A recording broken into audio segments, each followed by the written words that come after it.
Welcome back to our channel. कैसे हैं आप सब? आई होप आप सब ठीक होंगे। मैं भी एकदम बढ़िया हूं। तो welcome back to another video. हम पढ़ रहे हैं ज्योग्राफी। ज्योग्राफी में हम कॉन्टिनेंटल डिस्क थ्योरी पढ़ चुके हैं। आज हम पढ़ेंगे अगला टॉपिक, वो है इंटीरियर ऑफ द अर्थ। क्या है वो topic? Interior of the earth. पहले हमें देखते हैं कि जो इंटीरियर ऑफ द अर्थ है, मतलब इंटीरियर ऑफ द अर्थ हमको क्यों पढ़ना पड़ रहा है, क्या इसके कारण है जिसके लिए हमको इंटीरियर ऑफ द अर्थ पढ़ना पड़ रहा है। जब हमने कॉन्टिनेंटल डिस्क थ्योरी पढ़ी थी तब हमने उसके सोर्सेस में हमने क्या पढ़ा था? फोर्सेस पढ़े थे कि कौन कौन से फोर्स लगे जिससे जो प्लेटें थे वो इधर उधर मूव होने में के लिए कैपेबल हुई। वो कौन कहता है? अल्फ्रेड वेगनर बोलते थे।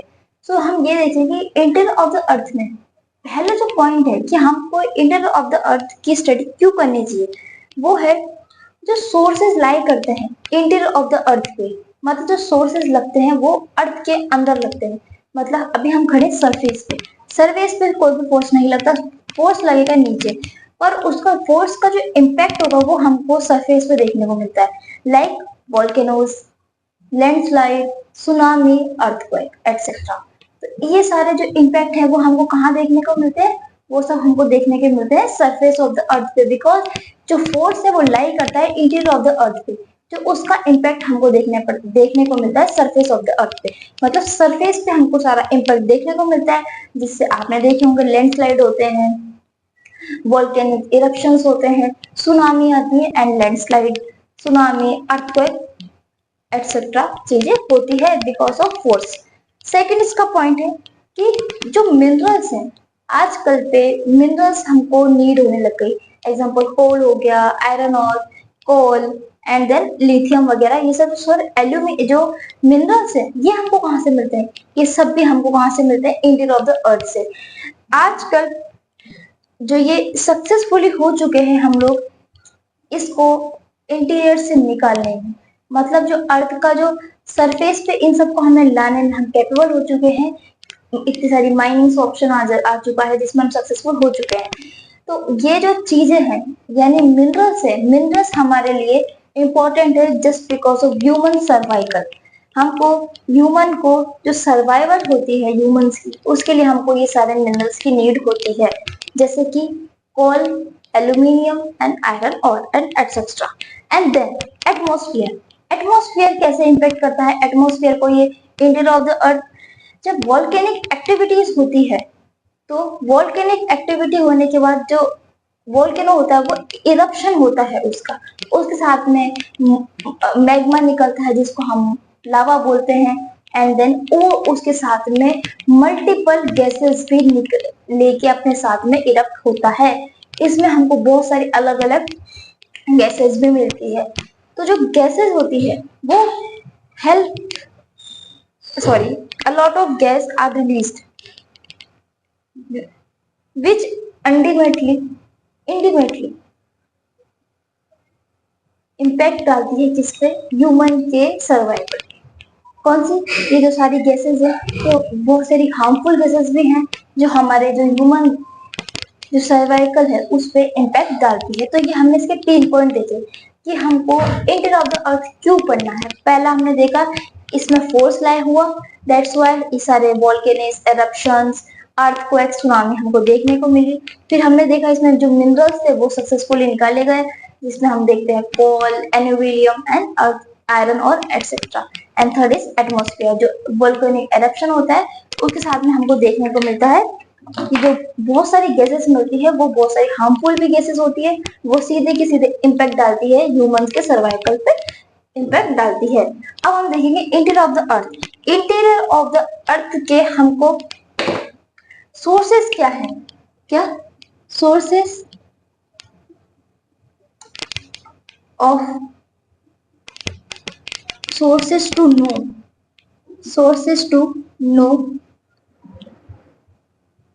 the interior of the earth. Sources to know the interior of the earth. Interior of the earth को जानने के लिए हमारे पास क्या क्या सोर्सेज है? हमारे पास 2 sources, direct source and indirect source. पहले हम देखेंगे डायरेक्ट सोर्स, देन भी हम देखेंगे indirect source.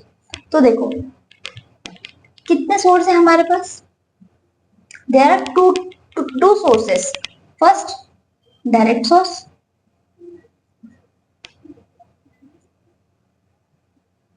and second is indirect source.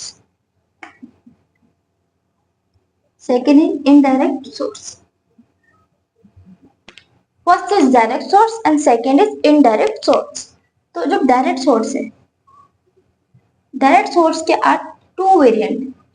First is mining and drilling. क्या है? mining and drilling. अब ये क्या है mining and drilling? What is mining and drilling? So हम ये देखते हैं माइनिंग, आपने देखा होगा मिनरल्स की माइनिंग्स होती है, तो वो क्या है, साउथ अफ्रीका में, साउथ अफ्रीका में हमने गोल्ड माइन खोजी थी, जिसकी हम कहां तक पहुंच चुके हैं, जिसके हम 4 किलोमीटर डेप्थ तक हम अंदर घुस चुके हैं। कितना? 4 किलोमीटर डेप्थ तक हम इसमें घुस चुके हैं माइनिंग्स में। किसमें? माइनिंग में। गोल्ड माइन के हम कितना डेप्थ तक जा चुके हैं? 4 किलोमीटर डेप्थ तक हम जा चुके हैं। इसके बाद में अब ड्रिलिंग क्या है ये देखो, आर्टिक ओशन में एक पेनिनसुला है, इसको हम बोलते हैं Kola peninsula.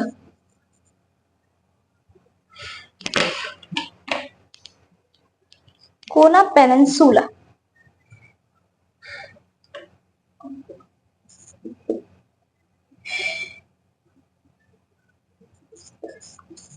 Kola peninsula, peninsula में हम इसको ड्रिलिंग करते करते हम कहां तक जा चुके हैं?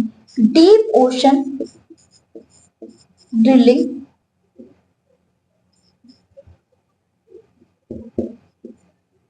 प्रोजेक्ट, हमने एक प्रोजेक्ट चलाया, क्या था? Deep ocean drilling project. इसमें हम कहां तक जा चुके हैं? हम इसमें 12 किलोमीटर तक जा चुके हैं। कितना किलोमीटर? 12 किलोमीटर तक हम इसके अंदर जा चुके होते हैं। जैसे जैसे हम डेप्थ में जाते हैं, डेप्थ में जाने के बाद जो टेम्परेचर होता है वो भी इंक्रीज होता है, डेप्थ भी इंक्रीज होती है। क्या क्या इंक्रीज होता है? डेप्थ इंक्रीज होती है, टेम्परेचर इंक्रीज होता है एंड प्रेशर भी इंक्रीज होता है। प्रेशर भी क्या होगा? इंक्रीज होगा। प्रेशर इंक्रीज होगा, डेप्थ इंक्रीज होगी एंड टेम्परेचर भी इंक्रीज होगा। इसके साथ साथ क्या होगा? प्रेशर इंक्रीज होगा, डेप्थ इंक्रीज होगी एंड टेम्परेचर इंक्रीज होगा। बट देखो जो हमारी अर्थ की डेप्थ है वो कितनी है? 637 किलोमीटर। कितनी है? इतनी इसकी डेप्थ है, इसकी हमारी अर्थ की। हम कहां तक जा सकते हैं? जा पाए हैं माइनिंग में, हम 4 किलोमीटर तक जा पाए हैं, सॉरी। एंड जो हमने ड्रिलिंग करी उसमें हम 12 किलोमीटर तक जा पाए। What about others? तो इसलिए हम ये तो नहीं कह सकते कि जो ये वाले जो हमने इतना अंदर डेप्थ में जा चुके हैं, तो क्या हमने बहुत अंदर तक जा पाए हैं? नहीं, हम सरफेस पे ही हैं अभी। अर्थ की डेप्थ कितनी है? 637 किलोमीटर डेप्थ है, तो हम इतना तो पहुंच ही नहीं पाए। हम तो कितना 4 और 12 किलोमीटर ही जा पाए हैं अभी तक। एक तो ये हो गया, ठीक है। डायरेक्ट सोर्स क्या मिला हमको इसका, कि हमको इंटीरियर ऑफ द अर्थ क्यों पढ़ना है? माइनिंग, क्या कि हमने साउथ अफ्रीका में गोल्ड माइन देखी, 4 किलोमीटर तक हम इसमें जा पाए। और जो ड्रिलिंग थी वो आर्टिक ओशन में कोला पेनिनसुला है, जिसमें हमने एक प्रोजेक्ट चलाया, डीप ओशन ड्रिलिंग प्रोजेक्ट, उसमें हम 12 किलोमीटर तक जा पाए हैं। जाने के बाद इसमें क्या होता है? प्रेशर इंक्रीज होगा, डेप्थ इंक्रीज होगी, टेम्परेचर इंक्रीज होगा, ये सब इसमें इंक्रीज होगा।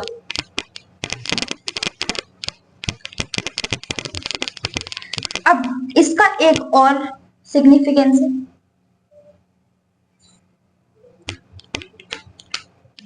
क्या है इसका? वॉल्केनिज्म। वोल्केनो जब इरप्ट होता है तो उसमें से क्या निकलता है? मैग्मा, जिसको हम आम भाषा में क्या बोलते हैं? लावा। क्या निकलता है? लावा निकलता है। लावा निकलने के बाद में वो ठंडा हो जाता है। ठंडा होने के बाद वो सॉलिड फॉर्म में कन्वर्ट हो जाता है। तो इसका क्या हो जाता है? सॉलिडिफिकेशन हो जाता है। क्या हो जाता है? सॉलिडिफिकेशन हो जाता है। इसके बाद में इससे क्या बन जाती है? रॉक्स बन जाती है। रॉक्स बन जाती है। क्या बन जाती है? इससे रॉक्स बन जाती है। रॉक्स बनने के बाद में हम इसको स्टडी कर सकते हैं कि इसमें कौन सा मिनरल्स है। हम इसकी स्टडी कर सकते हैं इस रॉक से। पर ये वोल्केनो कब इरेज हुआ? From which depth? Depth magma is coming, कि कौन से डेप्थ से ये मैग्मा बाहर आया, ये हमको अभी भी पता नहीं चला कि ये जो मैग्मा आया बाहर, मैग्मा तो बाहर आया, हमने ये भी देख लिया सॉलिड हो गया, इससे रॉक्स बन के रोसी बन, हमने इसका जो इसमें मिनरल था वो भी हमने ढूंढ लिया। पर हमको ये तो पता ही नहीं चला कि ये जो मैग्मा आया वो किस डेप्थ से आया, कितनी गहराई से आया ये मैग्मा बाहर। तो हमने क्या देखा? 2 पॉइंट देखे, माइनिंग, ड्रिलिंग एंड वोल्केनिज्म, कि जो मैग्मा बाहर आया ये कौन सी डेप्थ से ये मैग्मा जो है वो बाहर आया है। तो हमने इसके डायरेक्ट सोर्स पढ़े, अब हम इसके इनडायरेक्ट सोर्स देखते हैं। इसके जो इनडायरेक्ट सोर्सेज हैं वो 4 हैं। आज की क्लास में हम एक देखेंगे, बाकी हम कल वाली क्लास में कवर करेंगे। तो 4 कौन कौन से हैं? पहला कौन सा है? Temperature,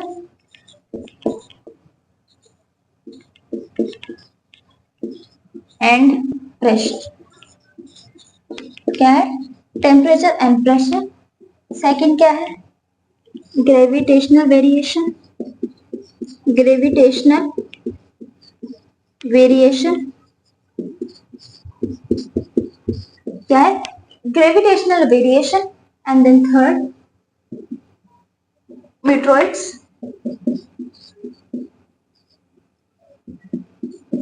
meteoroids, and last four seismic waves, seismic।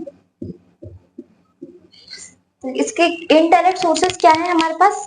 हमारे पास 4 सोर्सेस हैं, temperature, pressure, gravitational variation, meteoroids and seismic waves। So आज हम स्टडी करेंगे टेम्परेचर एंड प्रेशर पे, बाकी हमारे कल वाली क्लास में देखेंगे। सो देखो,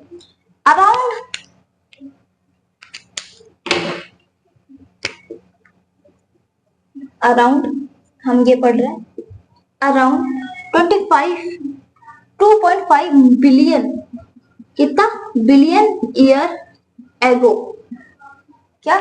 अराउंड 2.5 मिलियन ईयर अगो हमारी जो अर्थ थी वो एक आग का गोला थी। क्या थी? आग का गोला थी, और वो धधक रही थी। कैसी थी वो? आग का गोला थी हमारी पूरी अर्थ।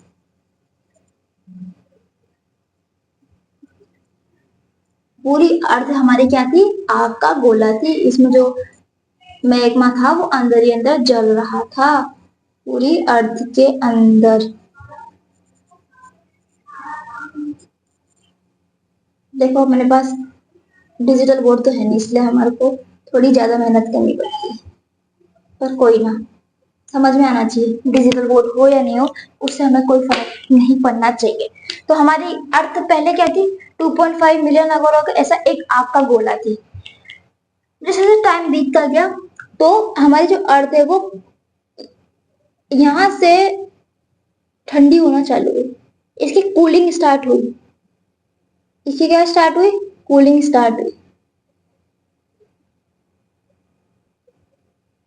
क्या स्टार्ट हुई है? इसकी कूलिंग स्टार्ट हुई। कूलिंग स्टार्ट हुई। अब जो ऊपर का जो ये जो ऊपर का जो एरिया कूल हो गया, ठंडा हो गया, तो ये तो हमारा क्या बन गया? सरफेस, जिस पे आज अपन खड़े हैं। पर ये जो अंदर का था, जो अंदर का मैग्मा या लावा बोल सकते हैं हम, जो अभी भी धधक रहा है, वो अभी भी इस टाइम भी अंदर ही अंदर धधक रहा है। अभी भी ये जो चीज ठंडी नहीं हुई है, ये अभी भी कंटिन्यूअसली धधक रही है, जिससे हम देखते हैं जो वोल्केनिक जो फटता है उसमें जो लावा बाहर आता है वो क्या है, वो यही लावा है जो बाहर आता है। ठीक है, तो अब ये जो सरफेस है ये तो ठंडा हो गया, यहाँ पे हम अब यहाँ पर रह रहे हैं, इसके ऊपर हमारे माउंटेन्स बन गए, हमारे प्लेट्यूज बन गए एंड हमारी वैलीज वगैरह सब बन गई, हम यहाँ पर रह रहे हैं। अब जो ये जो बीच का पार्ट है इसको हम किस नाम से जानते हैं? इसको हम जानते हैं रेसिडुअल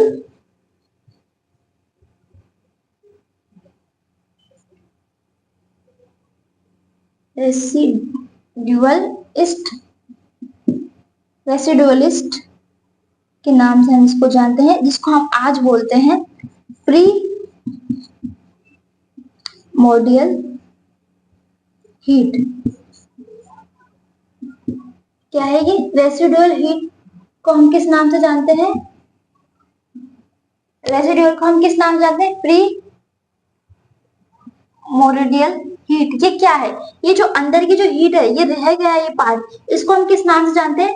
प्री मोडियल हीट, जिसको हम क्या बोलते हैं? Residual heat is known as primordial heat. अब देखो, अब हमने ये तो देख लिया, पहले जो टेम्परेचर था, पहले जो टेम्परेचर था वो क्या था? 2000 डिग्री सेल्सियस। इसकी कूलिंग स्टार्ट हुई, इसकी कूलिंग स्टार्ट हुई, मैंने बोला कूलिंग स्टार्ट हुई, क्या हुई कूलिंग स्टार्ट? इसका जो आउटर लेयर है वो ठंडा होना चालू हुआ, आउटर लेयर जो था वो ठंडा होना चालू हुआ, फिर वो क्या बन गया? वो सॉलिड बन गया, सॉलिडिफिकेशन हो गई इसकी। क्या हो गया? सॉलिडिफिकेशन हो गया इसका। क्या हो गया? सॉलिडिफिकेशन हो गया। किसका हो गया? इसका सॉलिडिफिकेशन होने के बाद में आज हम यहाँ पे बैठे हैं, ये क्या है? हमारा सरफेस। ठीक है, अब देखो जब ये हो गया, अब हमने ये तो देख लिया कि ये ठंडा हो गया, इसमें हमने देख लिया बीच का जो है वो प्री मोडियल हीट है, पर हम इसमें हमको क्या मिलता है? इसमें हमको हैवी एलिमेंट्स भी देखने को मिलते हैं। क्या हम क्या देखने को मिलते हैं? Heavy elements. हैवी एलिमेंट्स भी हमको इसमें देखने को मिलते हैं, जैसे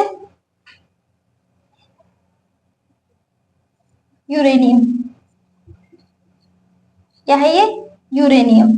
हमको इसमें यूरेनियम भी देखने को मिलता है। इसकी जो ऑटो रेडियो एक्टिविटी है, रेडियो एक्टिविटी क्या है? हम जितनी इसकी डेप्थ में जाएंगे, क्या हम जाएंगे डेप्थ में जाएंगे, उतनी ही ये एनर्जी रिलीज करेगा। क्या रिलीज करेगा? ये एनर्जी रिलीज करेगा। क्या रिलीज करेगा? एनर्जी ही रिलीज करेगा। कौन करेगा? यूरेनियम रिलीज करेगा। This energy combined with primordial heat, primordial heat से ये एनर्जी मिलेगी, कंबाइंड होगी, जिससे इंक्रीज होगा टेम्परेचर एंड इंक्रीज होगी डेप्थ। क्या समझ में आया? जो ये यूरेनियम है, ये भी निकलेगा, इसके अंदर है ये, तो ये जब बाहर हम निकलेगा, हम इसको खोदेंगे जाके, तो जितना हम डेप्थ में जाएंगे उतना ही ये दोनों मिलके साथ में इसका जो टेम्परेचर होगा वो भी इंक्रीज हो जाएगा, और जो ये हमारा डेप्थ है वो तो इंक्रीज होगी ही होगी, इसकी डेप्थ है वो भी इंक्रीज होगी और इसका टेम्परेचर भी इंक्रीज होगा। तो ये हम आई होप आपको टेम्परेचर एंड प्रेशर जो था वो समझ में आ गया हो। बाकी हम आगे देखेंगे gravitational variation, networks and seismic waves. इधर में आ जाती। तो आज हमने देखा प्रेशर, टेम्परेचर एंड प्रेशर, यहाँ तक आपको समझ में आ गया होगा आई होप। हमने इसके 2 पॉइंट्स देखे। पहले तो ये जो हमारी पृथ्वी थी, हमारी अर्थ थी, ये पूरा एक आखा गोला था। देन फिर उसकी कूलिंग स्टार्ट हुई, पहले इसका टेम्परेचर कितना था? 2000 डिग्री सेल्सियस। कूलिंग स्टार्ट हुई, आउटर लेयर जो थी वो कूल हुई, सॉलिडिफिकेशन हुआ। दैट्स व्हाई हाँ हम जिस सरफेस से बैठे वो सरफेस फाउंड हुआ। इसके बाद में इसमें हैवी एलिमेंट्स भी थे, जैसे कि एग्जांपल है यूरेनियम। जो यूरेनियम को हम अगर खोजने जाएंगे, इसकी जो रेडियो एक्टिविटी होगी वो हम जितना डेप्थ में जाएंगे उतना ही ये इंक्रीज करती जाएगी, जिससे इसका टेम्परेचर भी इंक्रीज होगा और इसकी डेप्थ भी इंक्रीज होगी। तो हम यहाँ तक देख चुके हैं। अब हम पढ़ेंगे आगे वाला जो वीडियो है वो कल के लेक्चर में। ये वाला लेक्चर जरा सा भी यूजफुल रहा हो तो कमेंट सेक्शन में बता दीजिएगा। और अगर वीडियो अच्छा लगा हो तो लाइक भी कर दीजिएगा एंड चैनल को सब्सक्राइब करना ना भूलें। तो इस वीडियो को अगर आपने लाइक कर दिया, कमेंट भी कर दिया, सब्सक्राइब भी कर दिया तो बस मिलते हैं कल वाले वीडियो में। तब तक के लिए खुश रहिए, बाय बाय।